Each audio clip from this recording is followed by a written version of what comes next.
Pada abad ke-6 Masehi, dunia berada dalam sebuah masa yang oleh banyak sejarawan disebut sebagai masa kegelapan spiritual.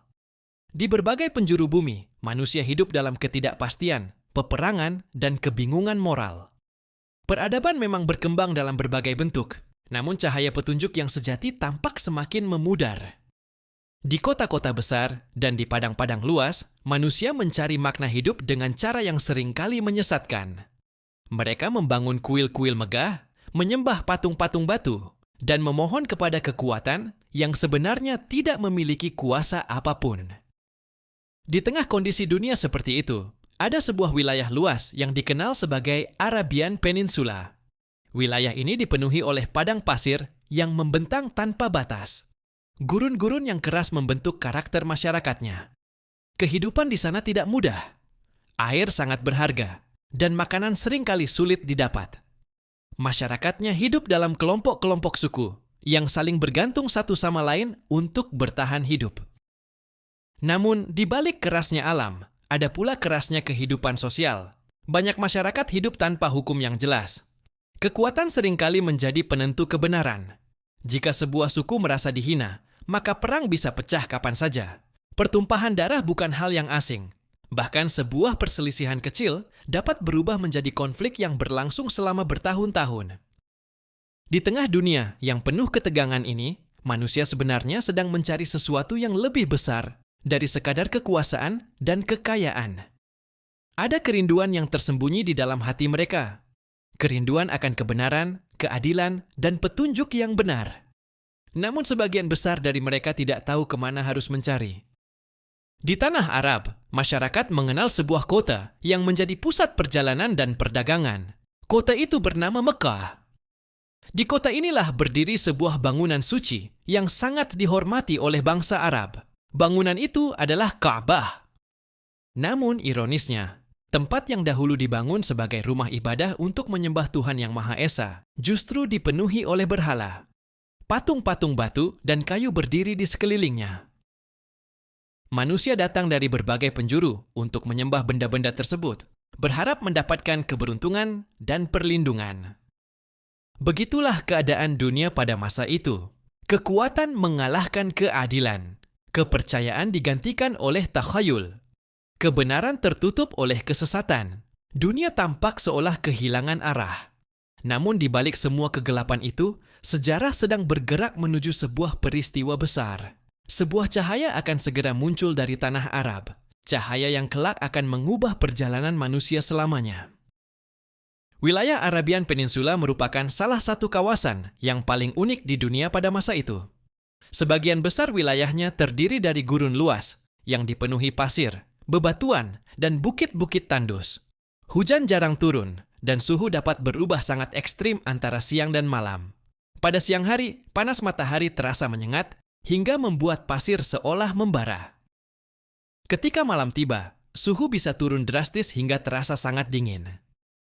Kondisi alam seperti ini membentuk cara hidup masyarakat Arab.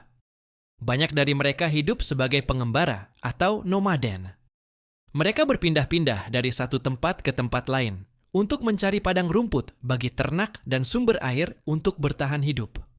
Unta, kambing, dan domba menjadi bagian penting dalam kehidupan sehari-hari mereka. Hewan-hewan ini bukan hanya sumber makanan, tetapi juga alat transportasi yang memungkinkan mereka menjelajahi gurun yang luas. Masyarakat Arab pada masa itu hidup dalam kelompok-kelompok yang disebut kabilah atau suku. Setiap kabilah memiliki pemimpin yang dihormati dan ditaati oleh anggotanya. Kesetiaan terhadap suku merupakan hal yang sangat penting. Seseorang akan membela sukunya dalam keadaan apapun, bahkan jika sukunya melakukan kesalahan. Prinsip ini dikenal sebagai solidaritas kesukuan yang sangat kuat. Karena kehidupan di gurun sangat keras, setiap suku harus menjaga kehormatan dan kekuatan mereka. Jika sebuah suku merasa dihina oleh suku lain, maka konflik bisa terjadi. Peperangan antar suku seringkali berlangsung lama dan penuh dendam. Terkadang perang dimulai hanya karena hal kecil, seperti perselisihan tentang sumber air atau perlombaan kuda. Namun, di balik kerasnya kehidupan ini, masyarakat Arab juga memiliki beberapa nilai yang dihargai. Mereka terkenal dengan keberanian, kedermawanan, dan kemampuan berbicara yang luar biasa. Puisi menjadi bagian penting dari budaya mereka. Para penyair dihormati karena mampu menggambarkan kehormatan suku dan menyampaikan cerita-cerita yang menginspirasi. Meski demikian, kehidupan tanpa hukum yang jelas seringkali membawa banyak ketidakadilan. Orang yang kuat dapat menindas yang lemah. Orang miskin sulit mendapatkan perlindungan. Tidak ada sistem yang mampu menjamin keadilan bagi semua orang. Di tengah padang pasir yang luas ini, masyarakat Arab menjalani kehidupan yang penuh tantangan. Mereka memiliki keberanian dan kebanggaan, namun mereka juga hidup dalam kebingungan spiritual. Banyak dari mereka menyembah berhala dan mengikuti tradisi nenek moyang tanpa benar-benar memahami kebenaran yang sejati. Semua ini menjadi latar belakang bagi sebuah perubahan besar yang kelak akan terjadi di tanah Arab. Masa sebelum datangnya Islam di tanah Arab dikenal sebagai zaman jahiliyah. Kata jahiliyah sering diterjemahkan sebagai masa kebodohan. Namun makna sebenarnya jauh lebih dalam daripada sekadar tidak memiliki pengetahuan. Jahiliyah menggambarkan kondisi masyarakat yang hidup tanpa petunjuk moral dan spiritual yang benar. Pada masa itu, banyak orang Arab menjalani kehidupan yang dipenuhi oleh berbagai kebiasaan buruk. Minuman keras menjadi bagian dari kehidupan sehari-hari. Perjudian sering dilakukan sebagai hiburan, sekaligus ajang mempertaruhkan harta. Orang-orang berkumpul di malam hari untuk minum dan berjudi, sementara konflik dan perselisihan seringkali terjadi sebagai akibatnya. Balas dendam juga menjadi bagian dari budaya masyarakat jahiliyah. Jika seseorang dari suatu suku dibunuh oleh anggota suku lain, maka suku tersebut merasa wajib membalasnya. Balas dendam ini seringkali tidak berhenti pada satu orang saja. Terkadang satu pembunuhan dibalas dengan pembunuhan lain, dan konflik ini dapat berlangsung selama bertahun-tahun, bahkan puluhan tahun. Selain itu, hukum yang berlaku pada masa itu lebih banyak didasarkan pada kekuatan daripada keadilan. Orang yang kuat dapat melakukan apa saja tanpa takut dihukum. Sementara itu, orang yang lemah tidak memiliki perlindungan. Ketika terjadi perselisihan, keputusan seringkali ditentukan oleh siapa yang memiliki lebih banyak pengikut atau kekuatan. Budaya jahiliyah juga mempengaruhi cara masyarakat memandang kehidupan. Banyak orang mencari kehormatan melalui peperangan dan kemenangan dalam pertempuran. Keberanian di medan perang dianggap sebagai salah satu nilai tertinggi dalam masyarakat. Namun di balik semua itu, ada juga sisi lain dari masyarakat Arab. Mereka memiliki rasa kehormatan yang tinggi terhadap tamu dan orang yang membutuhkan pertolongan. Seorang tamu yang datang ke rumah seseorang biasanya akan diperlakukan dengan sangat baik, bahkan jika tuan rumah harus mengorbankan harta yang dimilikinya. Meski demikian, nilai-nilai baik ini tidak cukup untuk mengatasi berbagai masalah yang ada. Tanpa petunjuk ilahi yang jelas, masyarakat terus hidup dalam siklus kebiasaan yang seringkali merugikan mereka sendiri. Zaman jahiliyah pada akhirnya menjadi sebuah masa yang menggambarkan betapa manusia membutuhkan petunjuk dari Tuhan. Tanpa petunjuk itu, manusia dapat dengan mudah tersesat, meskipun mereka memiliki kecerdasan dan kemampuan yang luar biasa. Di tengah kota Mekah berdiri sebuah bangunan yang sangat dihormati oleh bangsa Arab. Bangunan itu adalah Ka'bah. Sejak zaman dahulu, Ka'bah dikenal sebagai tempat suci yang menjadi tujuan perjalanan banyak orang dari berbagai suku di Jazirah Arab. Mereka datang dari gurun yang jauh, menempuh perjalanan panjang demi mengunjungi bangunan yang dianggap sebagai pusat spiritual bangsa Arab. Menurut tradisi yang diwariskan turun-temurun, Ka'bah pada awalnya dibangun oleh dua nabi agung, yaitu Ibrahim dan putranya Ismail. Tujuan pembangunan Ka'bah adalah sebagai tempat ibadah kepada Allah, Tuhan yang Maha Esa. Pada masa itu, Ka'bah menjadi simbol tauhid dan tempat manusia bersujud kepada Sang Pencipta. Namun seiring berjalannya waktu, ajaran tauhid yang murni mulai dilupakan. Generasi demi generasi berlalu, dan tradisi penyembahan kepada Allah perlahan bercampur dengan kepercayaan-kepercayaan lain. Manusia mulai membuat patung-patung yang mereka yakini sebagai perantara kepada Tuhan. Dari sinilah penyembahan berhala mulai berkembang di kalangan masyarakat Arab. Lambat laun, Ka'bah yang dahulu menjadi simbol tauhid berubah menjadi pusat penyembahan berhala. Patung-patung dari batu, kayu, dan logam ditempatkan di sekitar bangunan suci tersebut. Setiap suku memiliki berhala yang mereka anggap sebagai pelindung atau pemberi keberuntungan. Jumlah berhala yang berada di sekitar Ka'bah mencapai ratusan. Di antara yang paling terkenal adalah Hubal, Latta, Uzza, dan Manat. Masing-masing berhala memiliki pengikut dan ritual penyembahan tersendiri. Orang-orang datang membawa persembahan berupa hewan, makanan, atau harta sebagai bentuk pengabdian kepada berhala yang mereka sembah. Pada musim tertentu, kota Mekkah menjadi sangat ramai. Orang-orang dari berbagai penjuru Jazirah Arab berkumpul untuk melakukan ritual di sekitar Ka'bah. Mereka melakukan tawaf, menyentuh patung-patung berhala, dan memohon berbagai hal yang mereka inginkan. Ironisnya, banyak dari mereka sebenarnya masih mengakui keberadaan Allah sebagai Tuhan yang Maha Tinggi. Namun mereka merasa perlu menyembah berhala sebagai perantara. Mereka percaya bahwa berhala-berhala itu dapat mendekatkan mereka kepada Allah. Inilah keadaan Ka'bah pada masa sebelum Islam. Tempat yang dahulu dibangun untuk menyembah Tuhan yang Maha Esa telah dipenuhi oleh simbol-simbol kesyirikan. Keadaan ini menjadi salah satu tanda betapa manusia telah menjauh dari ajaran tauhid yang dibawa oleh para nabi sebelumnya. Selain masalah kepercayaan, masyarakat Arab pada masa itu juga menghadapi berbagai persoalan sosial yang serius. Kehidupan di gurun yang keras seringkali membuat manusia berjuang keras untuk bertahan hidup. Dalam kondisi seperti itu, banyak nilai kemanusiaan yang mulai terabaikan. Salah satu masalah terbesar adalah kedudukan perempuan dalam masyarakat. Pada masa itu, perempuan seringkali dipandang sebagai beban bagi keluarga. Mereka tidak memiliki hak yang sama dengan laki-laki. Dalam banyak kasus, perempuan tidak memiliki hak untuk menentukan masa depan mereka sendiri. Tradisi yang paling tragis adalah praktik mengubur bayi perempuan hidup-hidup. Beberapa keluarga melakukan hal ini karena merasa malu memiliki anak perempuan. Mereka khawatir anak perempuan mereka kelak akan membawa aib bagi keluarga. Oleh karena itu, sebagian orang memilih untuk mengubur bayi perempuan mereka segera setelah lahir. Perbudakan juga menjadi bagian dari kehidupan masyarakat Arab. Banyak orang yang menjadi budak karena kalah perang, tidak mampu membayar utang, atau ditangkap oleh suku lain. Budak diperlakukan sebagai milik tuannya dan seringkali tidak memiliki kebebasan untuk menentukan hidup mereka sendiri. Budak dapat diperjualbelikan seperti barang.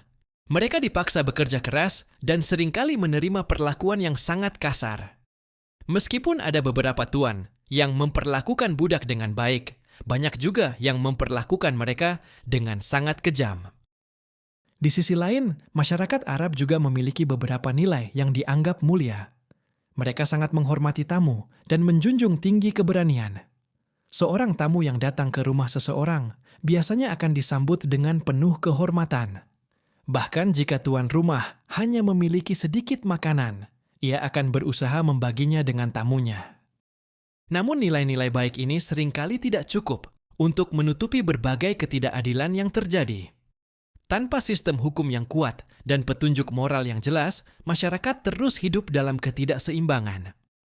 Keadaan sosial seperti ini menunjukkan bahwa masyarakat Arab pada masa itu sangat membutuhkan perubahan. Mereka membutuhkan sebuah sistem nilai yang mampu membawa keadilan, menghormati manusia, dan mengembalikan martabat perempuan serta kaum lemah. Meskipun penyembahan berhala merupakan kepercayaan yang paling dominan di Jazirah Arab, sebenarnya wilayah ini juga dihuni oleh berbagai kelompok agama lain. Keberagaman kepercayaan ini muncul karena Jazirah Arab berada di jalur perdagangan yang menghubungkan berbagai wilayah besar di dunia. Di beberapa kota, terutama di wilayah utara dan di sekitar Madinah, terdapat komunitas Yahudi yang cukup besar. Mereka telah tinggal di wilayah tersebut selama beberapa generasi dan membangun komunitas yang memiliki tradisi keagamaan yang kuat. Selain itu, ada pula komunitas Nasrani yang tersebar di beberapa wilayah, seperti Najran di bagian selatan Arab dan daerah Syam di bagian utara. Para penganut agama Nasrani memiliki gereja dan pemimpin agama yang memimpin kehidupan spiritual mereka. Namun di tengah berbagai kepercayaan ini, masih ada sekelompok kecil orang yang dikenal sebagai kaum Hanif. Mereka adalah orang-orang yang menolak penyembahan berhala dan berusaha mengikuti ajaran tauhid yang diwariskan oleh Ibrahim. Kaum Hanif percaya bahwa Tuhan yang sebenarnya hanya satu. Mereka tidak menyembah patung atau benda apapun. Meskipun jumlah mereka sangat sedikit, keberadaan mereka menunjukkan bahwa masih ada orang yang mencari kebenaran di tengah masyarakat yang penuh dengan kesesatan. Keberagaman agama di Jazirah Arab mencerminkan kondisi spiritual masyarakat pada masa itu. Banyak orang mencari jalan menuju Tuhan, tetapi mereka seringkali tersesat di antara berbagai tradisi dan kepercayaan yang bercampur satu sama lain. Keadaan ini membuat Jazirah Arab menjadi tempat yang sangat unik. Di satu sisi, wilayah ini dipenuhi oleh penyembahan berhala. Di sisi lain, ada pula kelompok-kelompok yang masih mempertahankan keyakinan kepada Tuhan yang Maha Esa. Sementara masyarakat Arab hidup dalam berbagai tradisi lokal mereka, dunia di luar Jazirah Arab dikuasai oleh dua kekuatan besar yang saling bersaing. Dua kekaisaran ini memiliki pengaruh yang sangat luas dan seringkali terlibat dalam peperangan panjang yang melemahkan keduanya. Kekaisaran pertama adalah Kekaisaran Romawi Timur, yang dipimpin oleh seorang kaisar bernama Heraklius. Kekaisaran ini memiliki wilayah yang sangat luas, mencakup daerah-daerah penting seperti Syam, Anatolia, dan Mesir. Romawi Timur dikenal sebagai salah satu kekuatan militer terbesar pada masa itu. Di sisi lain, terdapat Kekaisaran Persia yang dipimpin oleh raja yang terkenal kuat, yaitu Khosrow II. Persia merupakan kerajaan besar dengan tradisi yang sangat tua. Mereka memiliki budaya yang kuat dan sistem pemerintahan yang terorganisasi. Agama yang dianut oleh banyak orang Persia adalah Zoroastrianisme, yang dikenal sebagai agama penyembah api. Dalam kepercayaan ini, api dianggap sebagai simbol kesucian dan kekuatan ilahi. Romawi dan Persia seringkali terlibat dalam peperangan yang panjang dan melelahkan. Kedua kekaisaran ini berusaha memperluas wilayah mereka dan mempertahankan kekuasaan. Perang yang berlangsung bertahun-tahun ini menyebabkan penderitaan besar bagi masyarakat yang tinggal di wilayah perbatasan. Di tengah konflik ini, dunia tampak berada dalam keadaan yang tidak stabil. Meskipun kedua kekaisaran memiliki kekuatan besar, mereka juga menghadapi berbagai masalah internal yang melemahkan kekuasaan mereka. Ketika melihat keadaan dunia pada masa itu, tampak jelas bahwa manusia sedang mengalami krisis spiritual yang mendalam. Banyak orang memiliki kekuasaan dan kekayaan, tetapi mereka kehilangan arah dalam kehidupan. Kepercayaan kepada Tuhan seringkali bercampur dengan takhayul dan tradisi yang tidak jelas asal-usulnya. Di Jazirah Arab, masyarakat hidup dengan berbagai kebiasaan yang seringkali merugikan diri mereka sendiri. Penyembahan berhala, peperangan antar suku, dan ketidakadilan sosial menjadi bagian dari kehidupan sehari-hari. Namun di balik semua itu, ada tanda-tanda bahwa perubahan besar akan segera terjadi. Sejarah manusia seringkali bergerak menuju titik-titik penting yang mengubah arah peradaban. Pada masa itu, dunia tampak sedang menunggu datangnya seorang pembawa petunjuk yang akan membawa manusia kembali kepada kebenaran. Banyak orang mungkin tidak menyadari hal ini. Mereka menjalani kehidupan mereka seperti biasa, mengikuti tradisi nenek moyang tanpa mempertanyakan apakah jalan yang mereka tempuh benar atau salah. Namun, di balik layar sejarah, sebuah peristiwa besar sedang dipersiapkan. Di sebuah kota kecil di tengah padang pasir, sebuah keluarga dari suku Quraisy akan menjadi bagian dari rencana besar tersebut. Kota itu adalah Mekkah. Di kota inilah sebuah kelahiran akan segera terjadi. Kelahiran seorang manusia yang kelak akan membawa perubahan besar bagi dunia. Sejarah seringkali berubah melalui peristiwa-peristiwa yang tampak sederhana pada awalnya. Sebuah kelahiran, sebuah perjalanan, atau sebuah pesan dapat mengubah arah kehidupan manusia dalam skala yang sangat besar. Pada abad ke-6 Masehi, dunia mungkin tidak menyadari bahwa mereka sedang berada di ambang perubahan besar. Masyarakat Arab terus menjalani kehidupan mereka di tengah gurun yang luas. Para pedagang melakukan perjalanan antara kota-kota besar. Para pemimpin suku mempertahankan kehormatan mereka melalui pertempuran dan perjanjian. Namun di balik kehidupan yang tampak biasa itu, sebuah kisah besar akan segera dimulai. Kisah tentang seorang manusia yang akan membawa pesan tauhid kepada seluruh umat manusia. Manusia itu akan lahir di kota Mekah, di tengah masyarakat yang masih dipenuhi oleh tradisi jahiliyah.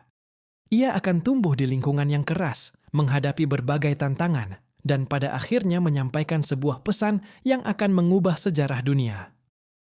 Nama manusia itu adalah Muhammad. Namun sebelum kelahiran beliau, sebuah peristiwa besar akan terjadi di tanah Arab. Peristiwa yang menunjukkan bahwa ada kekuatan yang melindungi Ka'bah dari kehancuran. Peristiwa itu dikenal dalam sejarah sebagai Tahun Gajah. Dan kisah tentang Tahun Gajah akan menjadi awal dari episode berikutnya.